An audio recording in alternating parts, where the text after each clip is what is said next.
all so much for being here. I'm so happy that you're doing the policy briefing. One of the things that being only here for the short 7 months, I think it's critically important to increase our presence in talking about the impact of people like my mother, who is now in Palestine, that had to travel to Jordan to get to come and see her living grandmother in the West Bank. But the reality is that even though we have, I believe we currently have a visa waiver program between Israel and the United States, that we're not actually taking a closer lens and looking at the fact that many are being denied access through Tel Aviv and being forced to use entryway through Jordan. That happens to my mother every single time. She was born in Palestine. When she came to the United States, at that time they didn't have what we call the Hawiyah, or the Palestinian Authority didn't exist at the time, so she never had the Palestinian residency. The green passport, we're always, in Palestine, it's always the colors. But the interesting thing is, when my grandfather was dying and we had land, she went and applied for it so that she can own the land, right? And we've heard some of our stories, and when we look at the case studies and kind of a deeper dive, I think it's important to show that the same reason why we have, I think, dual citizenship and why we have this kind of shared, relationship, and when we say, okay, hey, State Department, go ahead and approve a visa waiver program, is that it's done in good faith, and that it's done in a way that a certain percentage of Americans cannot be denied entry. Well, I gotta tell you, when Americans, like my mother, is denied entry through Tel Aviv and has to be forced through Jordan, that should be counted as a denial, because it's segregation. People say to me they go through Tel Aviv now to Ben Gurion Airport and they hardly see Palestinians there, and I think that's very intentional. I think the fact that they're pushing and forcing people to go through certain entryway into Israel, and it has nothing to do with security. These are American United States citizens. My mother has been a citizen for over 30 years, and she has to go, and she does not like to, has to go through a different country and go through paying extra costs in traveling.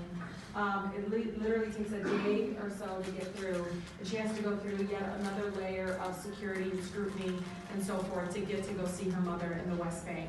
And so I think the State Department in our country needs to take a closer look to that. It is critically important. And many of these American citizens are just everyday Palestinians have been here for years, some 2 generations, and they're getting continually denied access. And I truly believe it's based on, it's very racialized and it's based on racism, and may or may not folks understand that, but it's very, very much true. I remember being, I think it was 12 years old. I don't know if you know the story. 12 years old, and I grew up in the most beautiful blackest city in the country, in the city of Detroit. And most of my teachers were African American women that taught me about the pain of oppression, segregation, and even I remember one teacher showing me like a place where her uncle was, I think, literally with the fire hose from the Detroit Fire Department at the time when he was protesting discrimination and inequality. And so when I'm at 12 years old going with my mother to Palestine because my uncle was getting married, we took 13 suitcases, if you can believe that. Yeah, my mom, Jeb Mahabashkir, I said, Mama, they have towels in Palestine. Our parents do that. So it's so funny to them. But my mother, that's how she was. She grew up very, very humble background, very poor, in a farming community in Beitor and Folka, and so in a farming village. And so when we went there, I remember vividly, my mother went in one line, and the rest went out. And she at that time was not a Palestinian resident, she was just a United States citizen. And she was in one line. And I looked at the line. It was all the Palestinians in one line, and all of the Israelis in one line. And I didn't see any what I would call Palestinian citizens, Palestinians who are Israeli citizens. And you could see right away, and I was like, Mama, why are we in this long line? Why are we in this line where everybody looks like afraid? And then the other line was moving so quickly, moving just fast. And I just come there and said, oh my God, this is what my teachers taught me about what happened to blacks in America. And so I can't take away that lens. People don't like it when I say that's what I feel like is happening, but that's my lens. Write about it. You want to take it, but don't take it out of the context of the fact that, yes, this is a form of othering.